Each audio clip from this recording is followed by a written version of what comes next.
what is capacitance? Capacitance is related to capacitors. Now, what is a capacitor in the first place? A capacitor is just something that looks like this. I just basically shared to you some other screen right now, which is a Google image search of what is a capacitor.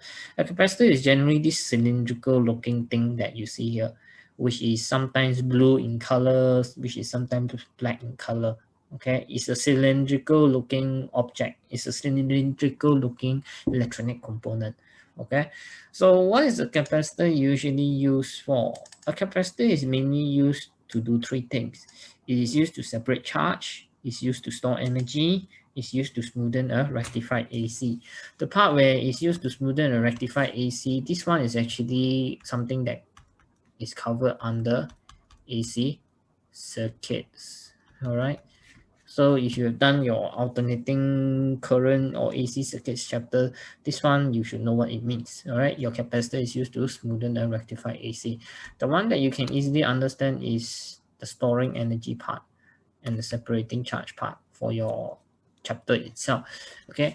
Now just think of a capacitor as something like a battery, a very simple battery. Okay. It can store energy for a very short amount of time only. Okay, so capacitors are mainly used to store energy. It's used to separate charge. It's used to smoothen and rectify AC. Okay, now how does a capacitor work in the first place? For that little cylindrical looking capacitor that you see just now in the Google image search that I did for you, if you were to cut the capacitor in half and then lay it flat, you cut the cylinder in half. Sorry, you cut the cylinder on one side and then you try to lay the cylinder, you try to open up the cylinder and lay it flat. You will notice that your capacitor consists of two parallel plates. And then in between, there's a layer of dielectric. Okay, the most basic construction of a capacitor is just simply two plates with a layer of dielectric in between. Okay, here they didn't show you, but there's actually a layer of insulator. There's a dielectric layer here. A dielectric is actually an insulator. Okay, you usually have two conducting plates and a layer of dielectric in between. Okay, this is the most basic construction of a capacitor. So from this one here, if you go and roll it up, you get a cylinder shape like this. All right, that's how a capacitor is actually constructed. Okay, now how does a capacitor actually work in the first place? We will tell you that when you want to have your capacitor to store energy, you first need to connect your capacitor to a source of power. You need to connect it to a voltage supply so that it can charge up. So what usually happens here is this. When you connect your capacitor to your voltage supply, you need to first understand that when your capacitor is originally uncharged, it has 0 volts. Sorry, your potential here was 0 volts, 0 volts. Okay, you can think of your potentials as 0 volts, 0 volts when your capacitor is uncharged. The symbol of your capacitor is this thing here. All right, the legs, the two lines here must be same length. Okay, if you draw something like this is not a capacitor, this is a cell or a battery. Okay, don't draw your capacitor symbol differently. When you draw a symbol of capacitor, it's just simply two lines of equal length. All right, this is the symbol of your capacitor. Now, when you want to charge your capacitor, you need to first connect it to a power supply. Originally, your capacitor has no potential there. It has 0 potential. So once you connect it to a battery or cell, your capacitor will actually now start to charge up. So say for example, right now I tell you your potential difference here is the EMF that you have here is 12 volts. And say for the sake of your discussion, I say that there is 6 volts here and negative 6 volts here. All right, so that the potential difference or the EMF is 12. Okay, now when you have one side with 0 volts, you have one side with a negative potential, electrons will actually tend to move from the side with lower potential to the side with higher potential. Now this one, don't confuse it with conventional current. Conventional current, there's this thing here I need to highlight to you first. Conventional current, which is the flow of positive charges, will flow from higher potential to lower potential. Okay, there's nothing wrong with what you've learned so far. What you've learned so far is called conventional current, meaning to say flow of positive charges. For conventional current or flow of positive charges, they will always move from higher potential to lower potential. But specifically when you're talking about negative charges, for negative charges like electron, they flow from lower potential to higher potential. Okay, so this one here is mainly for negative charges. Now here was 0 volts, here is negative 6 volts. This is the lower potential, this is the higher potential. So what will happen is that electron will actually start to flow from here to here. Okay, so you have, say, a first electron that tries to flow from here to here. You have one electron that tries to move from here to here. But once it reaches your plate here, your conducting plate here, it cannot continue to flow on to the other side. Because here, as I mentioned just now, for your capacitor is two parallel conducting plates, but in between those two plates, there's a layer of insulator or dielectric. Now you know that insulator does not allow charge to flow through. It does not allow current to flow through. So your electron that came all the way to this side, it will just remain here. Okay, it will just remain here. It cannot go through. But what will then happen is that once your negative electron is deposited on this side of your charge, this side of your plate, it will actually repel another electron away from the other plate. Okay, so you have another electron that goes away into here. All right, so this electron and this electron are actually two different electrons. You have one first electron that moves here to this plate. You do not have any your electron is not able to pass through the insulator. It gets deposited on the plate itself. It causes your plate here to become negatively charged.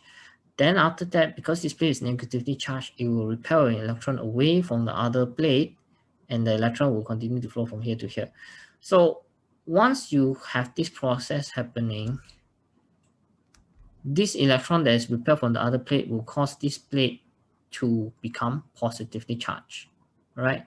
Just now, when the first electron came here, it causes the plate to become negatively charged. And then when another electron is repelled away, it causes the other plate to become positively charged. Now, when you look at the potentials of the plates now, because this one has become negatively charged, it could be that maybe this one from 0 volt, it became negative 1 volt in terms of potential. And then for the other plate, because it lost an electron, its potential becomes positive. It may become plus 1 volt potential. Okay, so now your plate is negative, your potential is more negative now, but you see this one is negative 6 volt, this is negative 1 volt. There's still a difference in potential between them, where this one is still lower, this one is still higher. So what will then happen is that electrons will continue to flow. Another electron will start to flow. In your case, you have another electron that will flow. Maybe I use a separate color, a green color. You have another electron that will flow from here all the way to here. Okay. And the same thing again happens. It cannot flow through the layer of dielectric. It will just be deposited on the plate here. where this plate becomes more negative, and then after that, as this plate becomes more negative, it would repel another electron away from the other plate, and then this plate becomes more positive. Okay, so this plate become more negative. Now it could mean that your potential suddenly become even more negative. Maybe this one suddenly becomes negative 2 volts potential, and then this one losing 1 electron will cause the potential to become more positive. Maybe this one becomes 2 volts potential. All right, so again you see that in this case here, your potential here and potential here are still not the same, where this one is still lower than this one. So what will then happen subsequently is another electron will flow again to this plate. It gets deposited here. It causes this plate to become more negative. It causes the potential here to become even more negative. And then after that, as this plate becomes more negative, it will repel another electron away from the other plate. It causes this plate to become more positive, so the potential of the plate becomes more positive too. Okay, so now you see this process will actually keep on happening over and over again until one particular point where your potential here is the same as the potential here, right? You see, as you deposit more and more electrons here, this side becomes more and more negative, right? But as long as there's a difference in the potentials here, there will always be an electron flowing from here to here. Okay, but with each subsequent electron that you put here, the plate here will become more and more negative. The potential will become more and more negative. So you will realize that if this continues, it will eventually come to a point where the potential becomes negative 6 volts. So at that point, this potential here will be the same as this potential here, and your electrons will no longer flow. Okay, so at this point here, once you've reached this point here, we will say that your capacitor is fully charged. Okay, now when your potential here is the same as potential here, we will tell you that your potential difference here is going to be the same as the EMF here. Okay, if you reach this one negative 6 volt, this one will become positive 6 volts. This one positive potential, this one negative 6 volts, this is plus 6 volts, this is negative 6 volts. Your potential difference is 12 volts, right? Isn't it? So when your capacitor becomes fully charged, generally it happens when your potential difference across the plate is equals to the voltage across your supply. All right. Initially, when your capacitor is not charged, electrons will keep flowing from one end to another end, and then this place will become more and more positive, this place will become more and more negative. The process will keep on continuing until the potential difference here is the same as the voltage supply here. Okay, another way to think of it is that when potential here and here are same, and when potential here and here are same, there's no longer any electron flow. Your PD here is the same as the voltage supply here. Okay, once you reach that point, we will say that your capacitor is actually fully charged. Okay, so during the process, when you start to charge out your capacitor, we will say that you're actually separating charge and storing energy. Now, why do we say that your capacitor is actually separating charge? This one you can easily see here. When your charge comes here, it gets deposited on this plate, it repels another same amount of charge away. When another charge comes here again, it repels another same charge away. This is what we meant by separating the charges. Okay, it will not be correct to say that this capacitor is storing charge. Why is it not correct to say that your capacitor is storing charge? Normally, we do not say a capacitor stores charge. Why? Because there is no net accumulation. There is no net increase now in charge across the capacitor. Okay, wait, let me just erase this one out. When you're talking about the function of a capacitor, we normally just say it is used to separate charge. We don't say it's used to store charge, okay? We normally don't say it's storing charge. The reasoning is because there is no net increase in charge across the capacitor. What I mean by that is this. You see, if I tell you that you have 5 electrons that came to this side of the plate, 5 electrons will also be repelled on the other side of the plate. So you see, there's actually no net change, no net increase in the charge across your capacitor. Whatever charge you receive here is also the same amount of charge that was repelled away. There's no net change in the charge. There's no net increase in the charge. So you do not say that it's storing charge. When you say storing charge, it implies that you must have a net increase in charge. But here you can see that every time an amount of charge comes to this side, the same amount of charge is repelled away. There's no net change, there's no net increase. So normally we do not say that it is storing charge. We say that it is separating charge. One charge comes in, another charge goes out. That's what we meant. Okay. But why do we say then that it's storing energy? Why do we say that a capacitor stores energy? Now, the reason why we say a capacitor stores energy is mainly due to this fact. You have to look at page 5 of your capacitance. Now, the reason why we say that your capacitor is storing charge is mainly due to the fact that when you go and push the electrons onto one side of the plate and you push out the electrons on the other side of the plate, you're actually doing work. What do I mean by that is, remember just now I draw for you the capacitor like this. I told you that you had one electron that came here. The electron gets deposited here, so this plate becomes negative. But at the same time, an electron will be repelled away. So this charge becomes positive.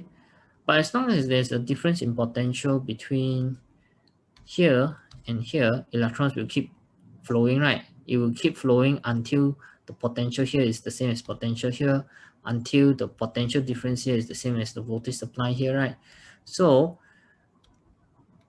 you consider now, if your first electron comes here, your potential here is not the same as the potential here. Electron will still flow. But when you consider the electron that flows after that, the first electron flows already. The second electron now wants to flow from here to here. Now, when your second electron wants to flow from here to here, from here to this plate here, this plate is now negatively charged. Your electron is also negatively charged, you see. If your electron were to be able to come to that plate, it has to overcome the electrostatic repulsion from the plate, right? So to overcome the electrostatic repulsion of the plate, you have to do work, all right? So the work that you do to push the electron to the negative plate here will actually be stored as energy in the capacitor. So if this is your second electron that has already gone here to the plate, your plate will become more negative. But you say the potential is not the same as potential here, you will have another electron that moves from here to here. And then now your electron is encountering an even larger repulsion from the plate. So you again need to do more work to push the electron towards this plate. Okay, so that's what this first statement here actually means. When you push more and more electrons to the negative plate, work actually has to be done to overcome the electrostatic repulsion. But you can also view it in another manner where you say that when you push electrons away from the positive plate, work also has to be done to overcome the electrostatic attraction. So just now, the first electron, the blue color electron, it came here. It caused the plate to become negatively charged. And then at the same time, it repelled off an electron from the other plate, causing the plate to become positive, right? Then after that, you see your second electron comes to this side, it causes this plate to become more negative. It will also repel another electron away from the other plate, right? That in turn causes this plate to become positive, right? Sorry. When your second electron comes to this plate, it repels another electron away, right? When the second electron is repelled, because this plate is positively charged, when your electron is negatively charged, there's actually attraction between the electron and the plates. If you're able to push the electron away from the plate, that means you're overcoming that electrostatic attraction. You have to do work here to push the electron away. Okay, so you do work to overcome the electrostatic attraction. The work that you do is actually again stored as energy of your capacitor. All right. So then after that, if I talk to you about the second electron being repelled off, your plate now becomes even more positive. If you have a third electron that comes from here to here, it will cause another electron to be repelled away, right? So when the third electron is repelled away, your plate is now even more positive from before. You have an even larger force of attraction. You have to do even more work. So you will store more energy inside your capacitor now. Okay, so that is why we will tell you that your capacitor is actually storing energy when it is charging up, because you're doing work to push the electrons to the negative plate and to push off the electrons from the positive plate. That work that you do is stored as energy of your capacitor. All right, so far so good with that. Okay, so just a few key take-off points here. Right, now I'll just skip certain things here. Now when you're talking about capacitor, okay, now I mentioned to you that your capacitor does not store charge, right? Here's where the contradiction usually arises. I mentioned to you that your capacitor does not store charge, but it stores energy, right? A lot of times in your past year question, you will notice that your past year question says that the capacitor is storing charge, which is somewhat contradicting with what I just said here, right? Now the thing here is that the formal uh, the formal function of a capacitor is not to store charge. It doesn't really store charge. It actually just seemingly stores charge. Okay. Your past year questions a lot of time will ask you, will mention to you that your capacitor is storing charge, but it's actually not really storing charge. It is actually seemingly storing charge. Okay. So if your actual past year question asks you what's the function of a capacitor, if you say storing charge, they will mark you as wrong. But the question itself sometimes says store charge. For them, it's okay to say that, but for you, if you say storing charge, they will penalize you. So the only difference here I can just tell you is that the formal function of a capacitor is actually is not storing charge. As I mentioned to you, there's no net change or net increase in the charge across the capacitor when it charges up. The thing is that it is just seemingly storing charge. It's giving the impression to people that it stores charge. What do I mean by that is mainly this. You see, when your capacitor has stored a certain amount of charge, say maybe, sorry, when your capacitor has fully charged up, all right, and we say that in your case, like just now here, this one is negative 3e, and then this one is positive 3e, okay, 3 charge repelled, 3 charge coming here, 3 electrons repelled here. If you take this capacitor when it's fully charged, and then you put it to a power supply, you put it to a filament lamp, you will notice that your filament lamp will light up. If say for example, this one being fully charged already, your capacitor is actually fully charged. This one is negative 3e and this one is 3e here. If you were to take this thing out and then you were to connect it to a filament lamp like this, you will notice that the filament lamp is actually lighting up. It will light up. It's as if your capacitor has stored charge to enable your filament lamp to light up. What is actually happening here is something like this. If you have positive 3E here and negative 3E here, what will happen is that once you connect it to a filament lamp, because this is lower potential, this is higher potential, your electrons that you originally have here will move through your filament lamp and go back to this plate here. So once your electron moves away from this side here, this one will become 0. And then once it moves across the circuit and comes to this side, negative 3 plus 3e will become 0. So this one, your capacitor would have fully discharged. In the process of it discharging, your electrons that you store here is moving through your filament lamp. It's already a flow of current. It's causing your filament lamp to light up. So the fact that you take your capacitor when it's fully charged and then you put it through a filament lamp and you notice that it lights up gives you the impression that your capacitor was storing charge. That's why a lot of people, when you ask them about capacitor, they say that your capacitor stores charge, but it's actually not storing charge. What it did was separating the charge. It did not store charge. Okay, storing charge here just simply means you have a net increase or net change in the charge across your capacitor. But in your case, when you look at how a capacitor works, it doesn't actually cause that. It's actually just separating the charges, but there's no net increase or net change in the charge. Okay, so just know that whenever they say that it stores charge, it is actually referring to the fact that it seemingly stores charge. It's not actually storing charge. Okay, right?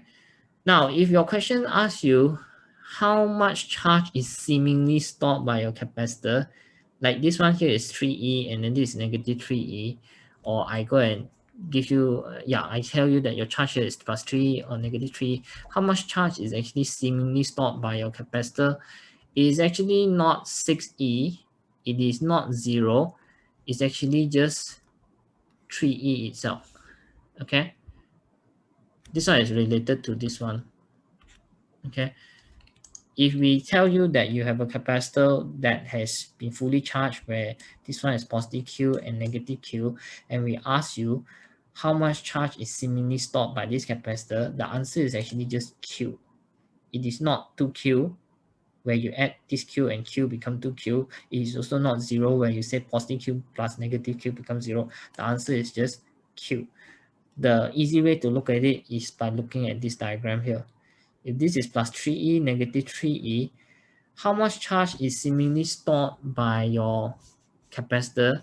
You look at how much charge is flowing through your filament lamp. When you look at this example here, how much charge do you think is flowing through your capacitor? How much charge do you think is flowing through your filament lamp? If 3E is here just now, and then I told you that your 3E is flowing out like this before coming to this side, the charge that is actually flow through your filament lamp is actually 3E. This is actually the charge seemingly stored by your capacitor. Okay, it's not 6E, it's not 0, it's just 3E itself. Same idea here for your capacitor here. When it's fully charged at positive Q and negative Q, how much charge is seemingly stored? It is just Q, not 2Q, not 0. The easy way to look at it is by imagining you connect that charge capacitor to a filament lamp and then see how much charge is flowing through that filament lamp. Okay, so that's just something that you just kind of understand the concept first. All right, okay, now the other thing I need to talk to you about is that when you're talking about charging and discharging a capacitor, the process takes place in a very short amount of time. Okay, when you want to charge a capacitor, it takes a very short time. When you want to discharge a capacitor, it also takes a very short time. They don't take a long time to charge out or discharge. They take a very, very short amount of time. Okay, right? So that part is okay. Now, when you want to measure the ability of a capacitor to seemingly store charge, you need to make use of a quantity called capacitance. Capacitance is just simply charge stored per unit PD applied to the capacitor. Okay. Now, there are two definitions to capacitance. Capacitance has two definitions. If you are asked to define capacitance in general, it is just simply charge stored per unit PD applied to the capacitor. If you're asked to define capacitance of a parallel plate capacitor, which is actually this one here, the parallel plate one, it is charge stored on either plates of capacitor per unit PD applied across the plates of the capacitor. Okay, equation wise, it is just this. Capacitance is just simply charge per unit PD. Okay, this is the definition of capacitance, right? And capacitance has a special unit called farad. All right. When you see farad, you just need to know that that is the unit of capacitance. All right. Okay, then another thing here that I need to kind of mention to you here is that now when you're given a capacitance value, the capacitance value will never change. Just like a fixed resistance, the fixed resistance of a resistor. What do I mean by that is this. You see, here I wrote here, capacitance value is fixed for a given capacitor, but the PD and charge stored can vary, which is similar to a fixed resistance of a resistance whose PD and current through it can vary. What I mean by that is this. You see, if I give you a circuit like this, and I tell you that this one is 100 ohm, and then this one is 12 volts. Okay, this is your variable resistor. Now, at one particular case, it could be that maybe this one is for my variable resistance. I could say that maybe for this one, I tell you that my variable resistor is at 100 ohms. So that my PD here is 6 volts, and my PD here is 6 volts. And then I tell you that maybe my current here is maybe 2 amps. So now you see for this fixed resistor itself, whose resistance is 100 ohm, my PD here is 6 volts, my current here is 2 ampere. All right. But if say for example, right now, I tell you that my resistance has been increased. My resistance here has been increased so that it is now say maybe 200 ohms.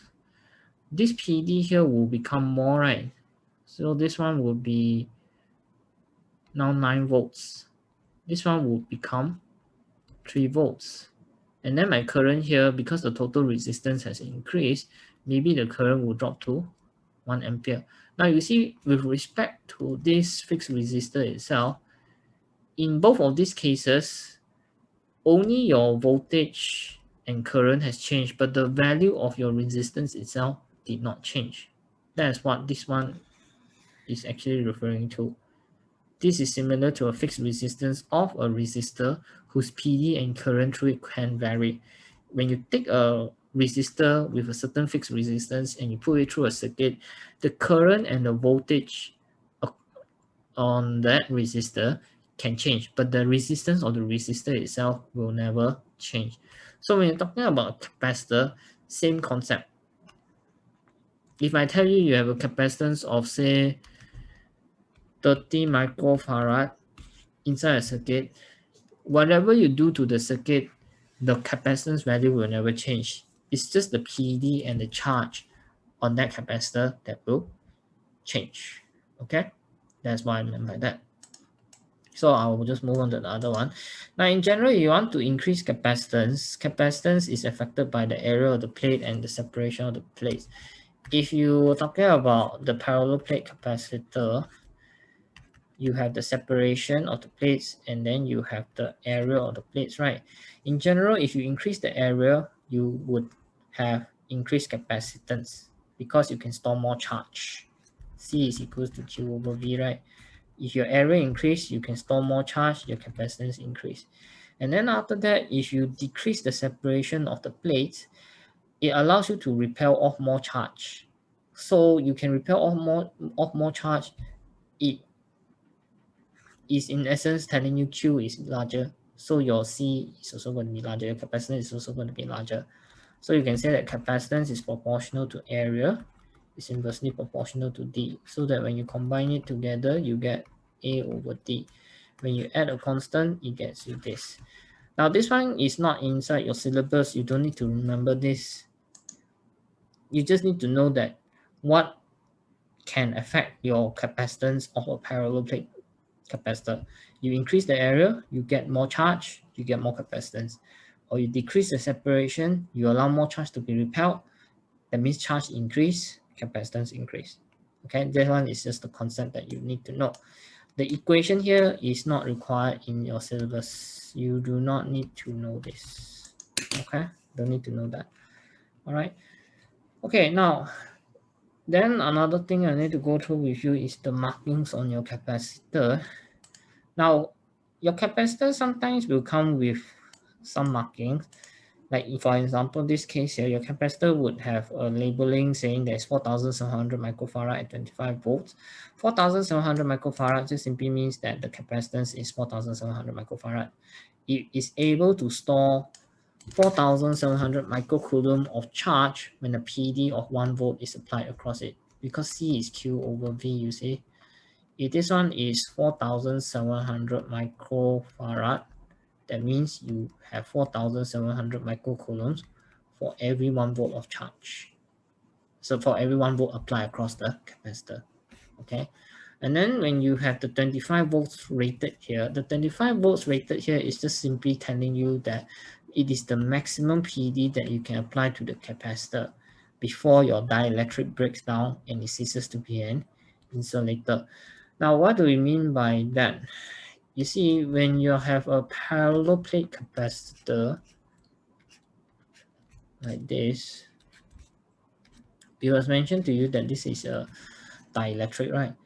Now, if your PD across here is too large, this layer of dielectric will break down. It will start to become a conductor. Why do we say that? Now you see, if this one is your parallel plate, like this one is the place of your capacitor, one side will be positive, one side will be negative, right? Okay.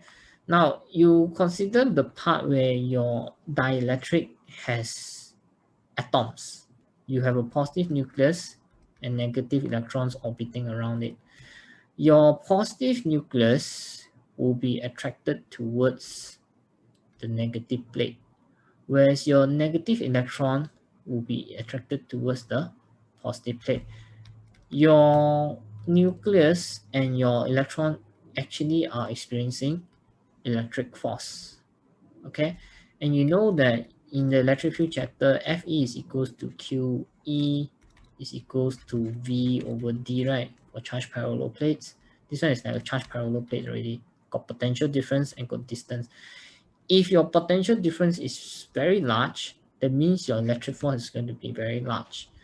It will come to a point that if V is too large, Fe is large enough to strip electrons from the atom. So there is current flow through the dielectric. So this one is no longer an insulator. Insulator does not permit current flow.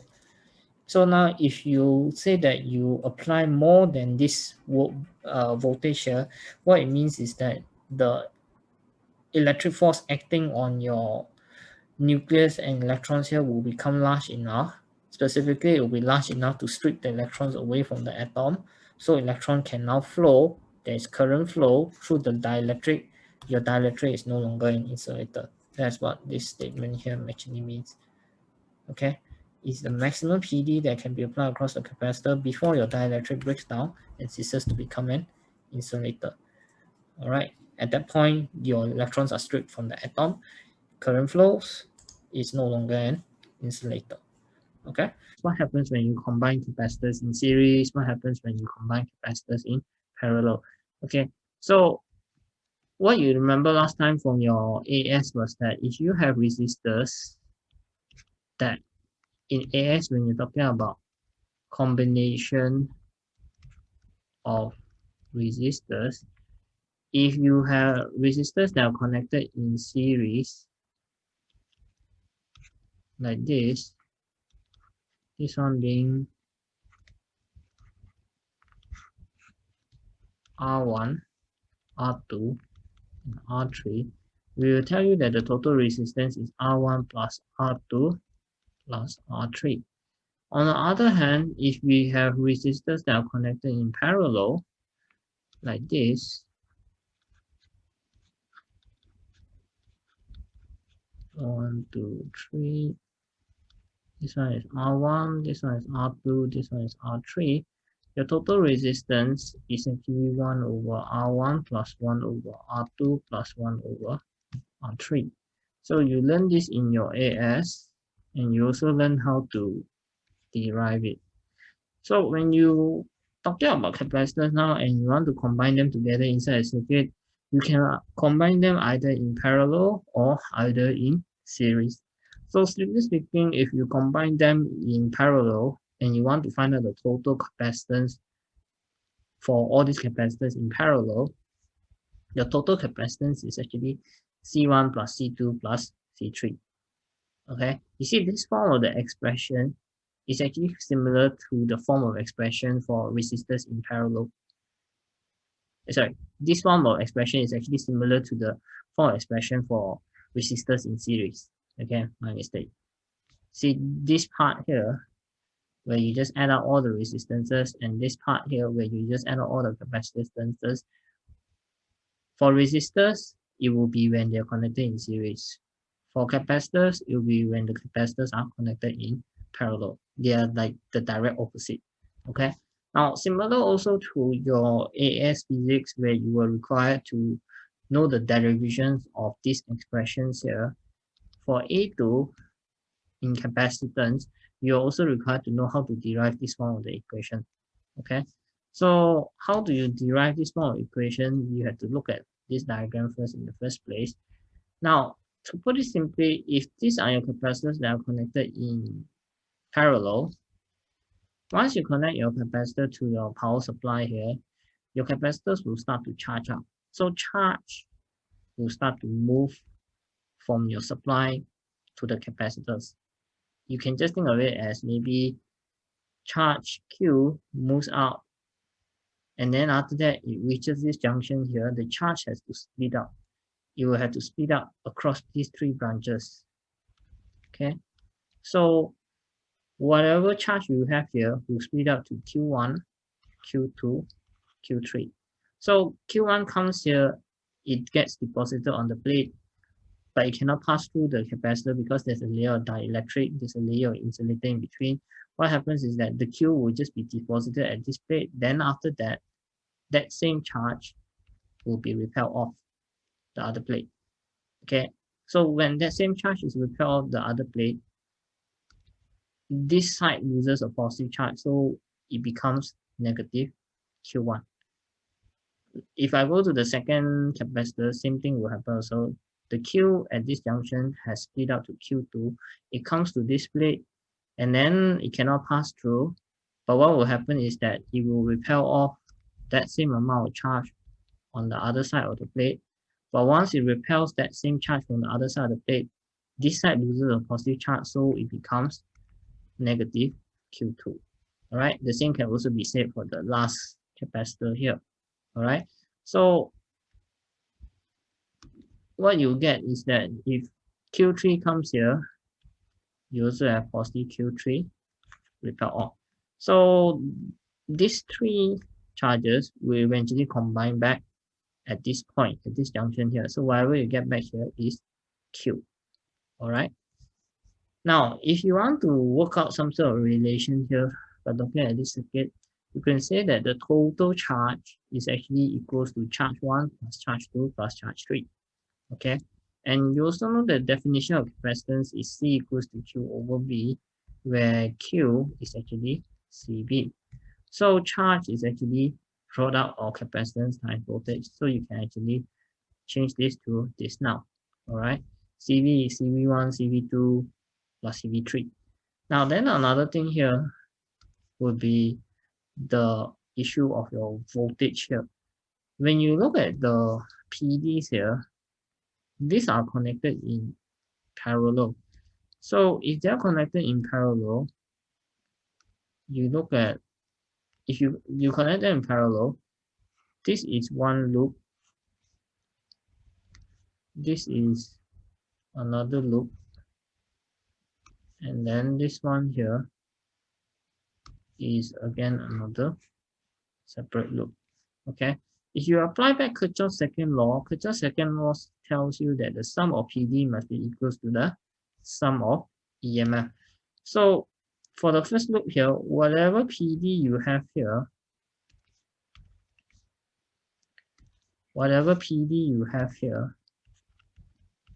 must be equals to V here. Okay, in this loop itself, sum of PD equals to sum of EMF.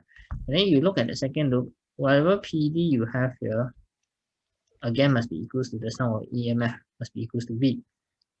And then if you look at the third loop, the last one, the one with the largest loop here, this one will be V3. Okay, the PD here again will be similar to the PD, will be similar to the EMF here. All right, so you can say that V is equals to V1, V2, V3. So this one will now become this. From there, you can actually cancel off the V's. So C is actually C1 plus C2 plus C3. Okay, right? So this is what you get from here. That's why your expression for capacitance in parallel is like this. It is similar in form to resistors in series. Okay, right? Now, that part is okay. Then we move on to the other part, page 4. Okay, now we just need capacitors in parallel. The other one that we haven't done is capacitors in series. Now, when you have capacitors that are connected in series, the expression for capacitors in series would be 1 over C equals to 1 over C1 plus 1 over C2 plus 1 over C3. Okay. Now, this form of expression is similar to resistance in parallel, but in your case, your capacitor is connected in series, right? So you see that there are some similarities here. Okay, this form of expression that you see here is actually similar in form to resistors in parallel, but your capacitors itself is not connected in parallel, they're connected in series. It's the direct opposite. Okay, so if you know how the resistances in series and parallel are, you just need to know that for capacitors, it's always the direct opposite. Okay, so how do you get this form of expression for resistance in series, for capacitors in series? Okay, so consider these three capacitors that are connected in series. Before you do anything, you look at the voltage, you look at the charge first. Now, if you apply Kirchhoff's second law, this one is actually one complete loop, which tells you that the sum of PD must be equals to the EMF. So here you get V is equal to V1 plus V2 plus V3. Okay, and then from there, you want to change this into something else which has capacitance inside it. So you have to refer back to your definition of capacitance, which tells you that C is equal to QV. V is Q over C. So you change this V into this form. So you get Q over C equals to Q1 over C1 plus Q2 over C2 plus Q3 over C3. Okay. Then after that, you can do something else again from here. Now, whatever charge you have in the capacitors 1, 2, and 3, they'll be exactly the same. Why do we say that? Is mainly because you can just think of it as this. if I tell you you have a, maybe I start with a negative side here.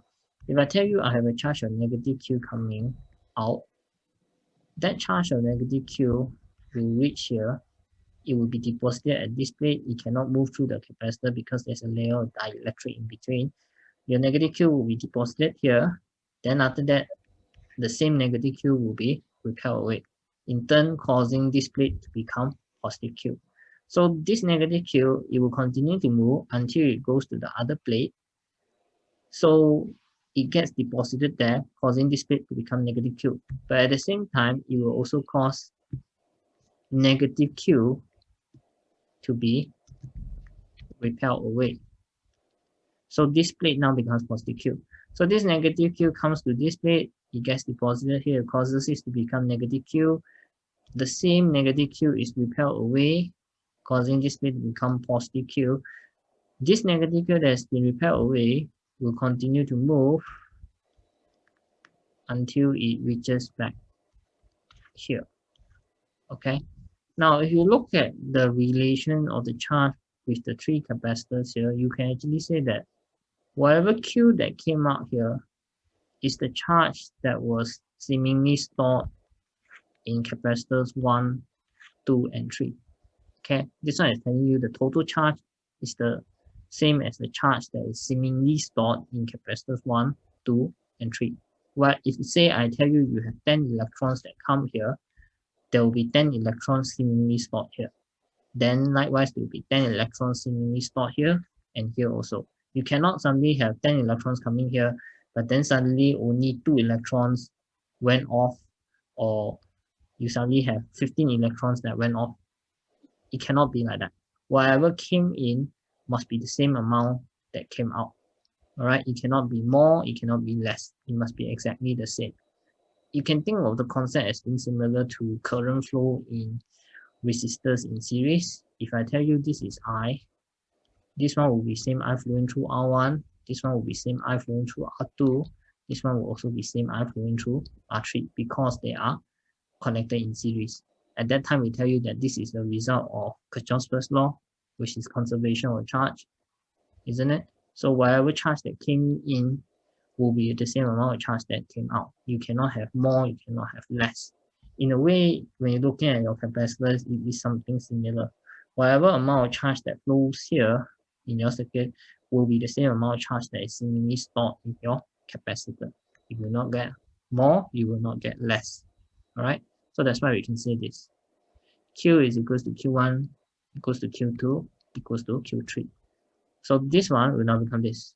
And then from there, you can actually cancel off your Q. So it becomes 1 over C equals to 1 over C1 plus 1 over C2 plus 1 over C3. Okay?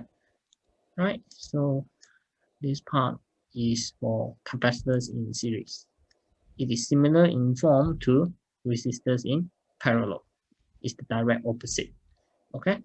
Now, there's one thing here that I also need to kind of highlight to you.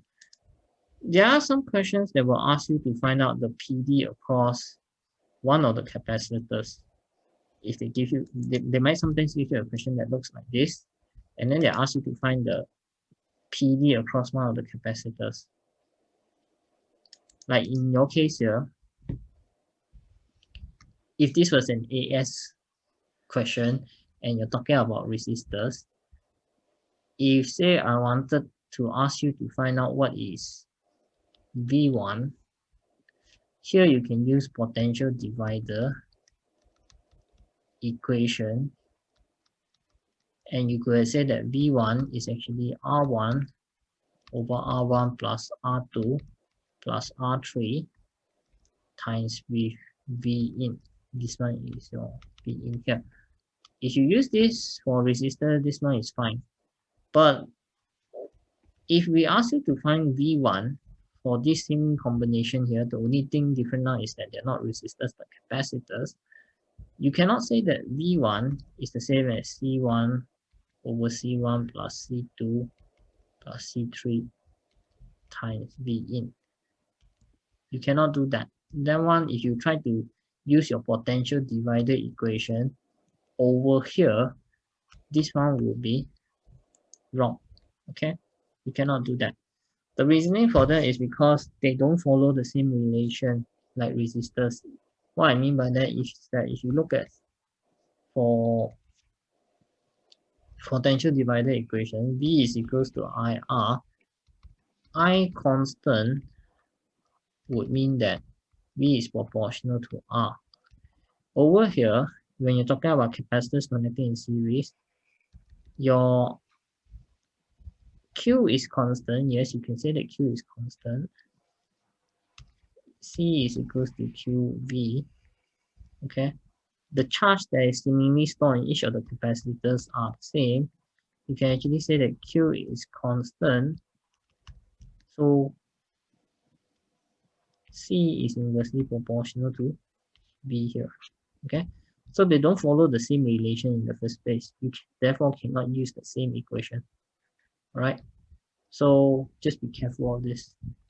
Because a lot of times you guys are used to using potential divider equation to find PD across a resistor. When it comes to capacitors, you cannot do that because the relation is not the same. When you use potential divider equation, it is understood that potential difference is proportional to resistance. So you can use this. But when it comes to capacitance, capacitance is not proportional to PD. Capacitance is inversely proportional to PD. So that's why you cannot use this. You have to do it a different manner. Okay? Right. So this one covers capacitances in series and parallel. Then after that, the last part will be energy stored by a capacitor.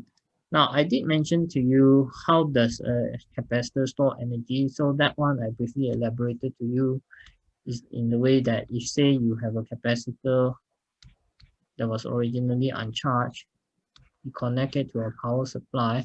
So what will happen is that you will have an electron that flows from the negative terminal to the one of the plates of the capacitor here. So you continue flowing, it gets deposited here, causing this plate to become negatively charged.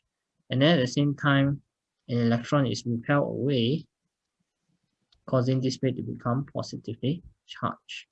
So as long as there's a difference in potential here and here, it was mentioned that electrons will continue to flow from here to here.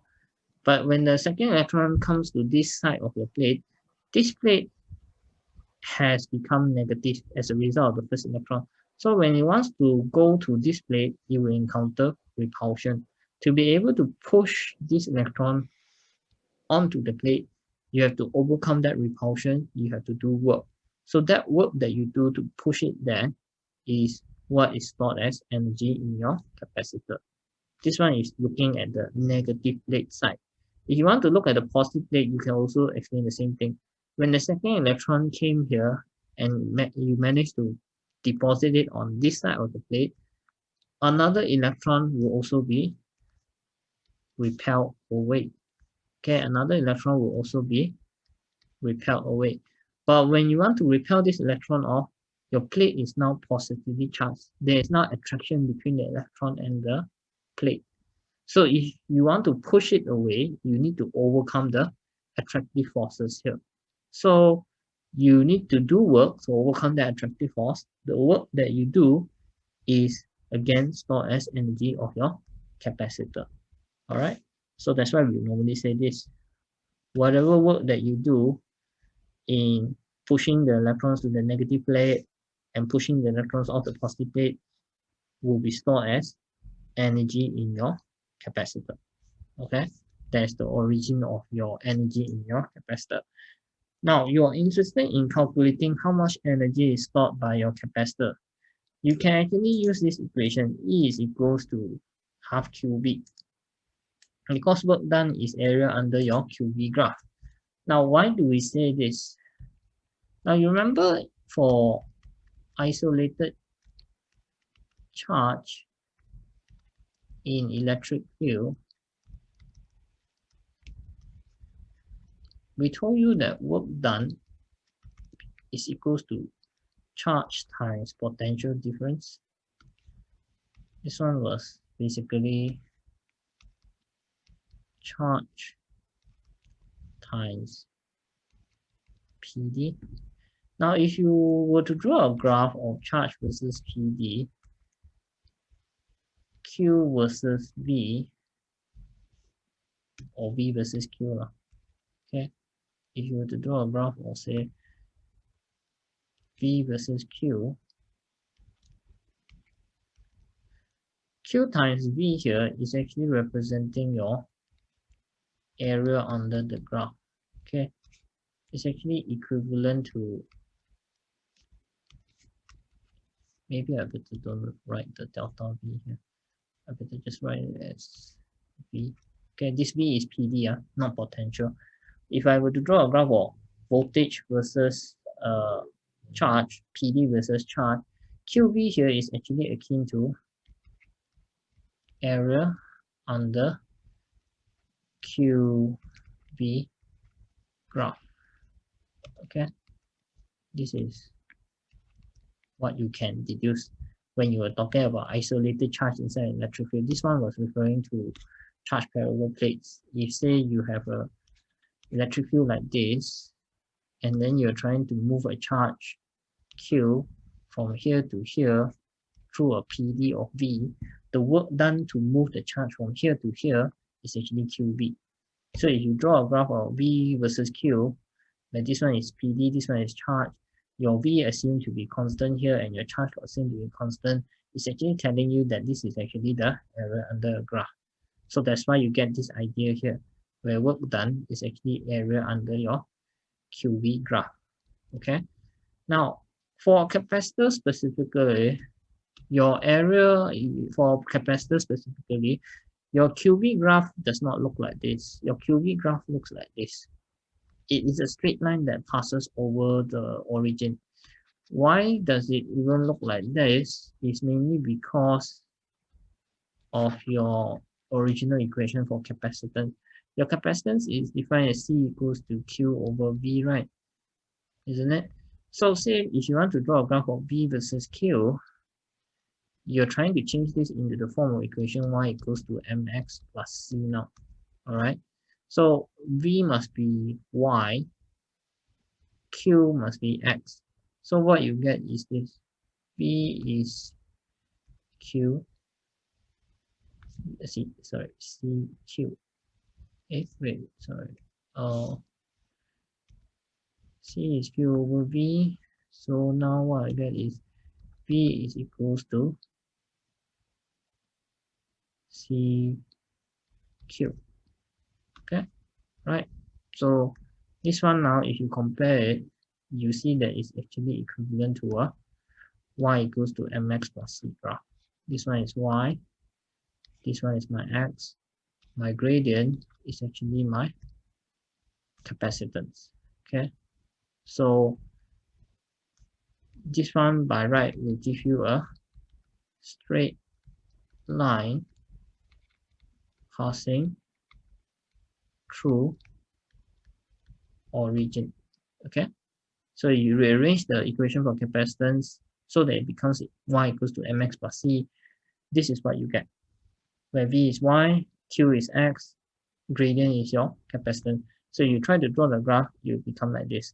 And if you already know the area under your VQ graph is actually equals to your work done, which is actually then equals to the energy stored as your capacitor, the area here is actually the area of a triangle.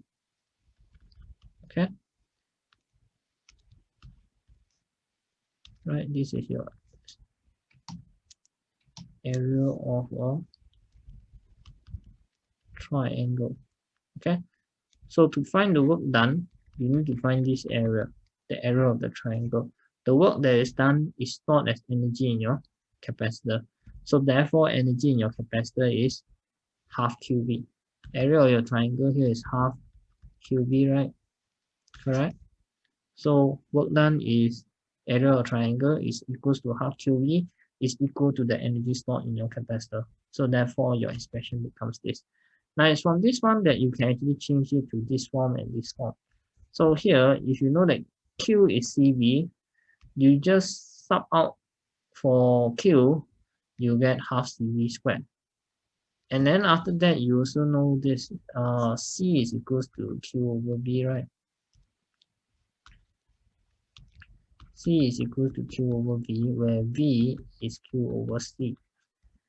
So you sub out for V by putting in Q over C here, you're going to get half Q squared over C. Okay, so when it comes to energy stored by your capacitor, you can have three different form of equations. The most basic one is half QV. And then from the definition of your capacitance, you can change it to half CV square, you can change it to half Q square over C. Okay, what you're basically doing is that from here, you can just try to sub out Q and V separately. If you sub out Q separately, you get half CV square. If you sub out V separately, you're going to get half Q square over C. Okay, so this one gives you energy of your capacitor. All right, so that's one should be fine. Okay, so just be careful about this one. Usually this one is only used for capacitors. All right, the one where you say energy is equals to work done is equals to Q delta V or QV, that one is actually only for work done on isolated charge inside an electric field. Okay, this equation in itself, that work done equals to Q delta V or Q times potential difference.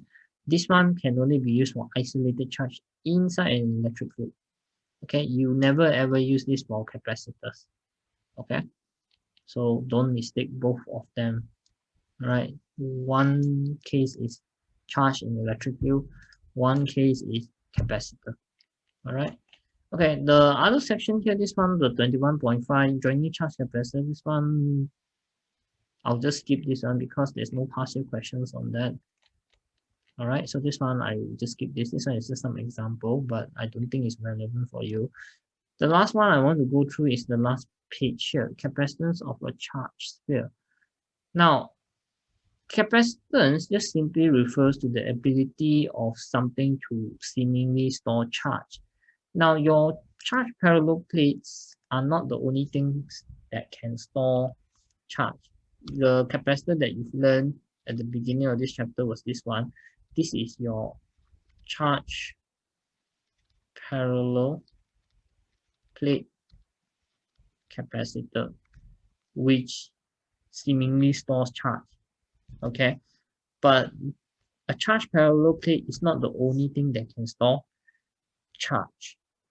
A sphere can also be used to store charge, so it has capacitance too. If you want to find the capacitance of a sphere, you need to know that the capacitance of a sphere is this one, 4 pi epsilon naught r. Okay, how do you get 4 pi epsilon naught r? It's based on your definition of capacitance in the first place. Definition of capacitance is C equals to Q over V. Okay, all right. The V here can be potential, it can be potential difference. You notice sometimes they define as this. This is either potential or potential difference. Okay, now if you're talking about a sphere, the potential of a sphere is 1/4 pi epsilon naught Q over R. Okay, so based on the definition of capacitance here, which is charge over V, the V here being assumed as potential, if you know that for a sphere the potential is 1/4 pi epsilon naught QR, you just sub this into V, you get this. C is equals to Q 1/4 pi epsilon naught Q over R. You will notice that the Q will cancel off.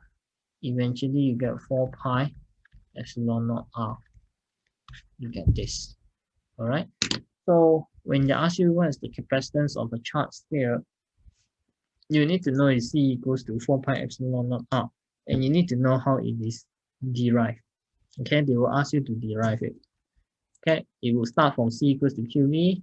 Then after that, you subbing the definition for potential. Then you get the final expression. Okay.